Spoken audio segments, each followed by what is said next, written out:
Hi, this is Neil of Team Teacher, teaching, living and raising a family in China. Today, we're looking at the Bomberman PPT bomb game. Let's check it out.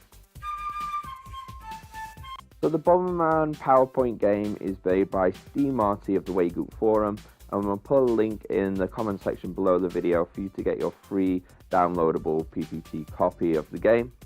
The home screen is a selection of bombs, and they've got to say A1, A2, C3, etc. to go to a question.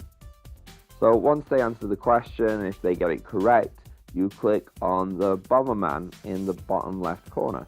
Then it will bring you to a selection of blocks, and they can choose what block that they want from. I actually give them maybe 2 or 3 blocks to choose from, and they have different special events. Or nothing at all.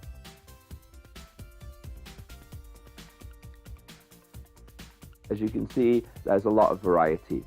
To go back to the home screen, click on the questions arrow.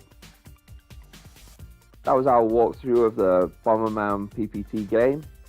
Remember, if you like the video, please subscribe to our channel and follow the links below to get your free copy of the game.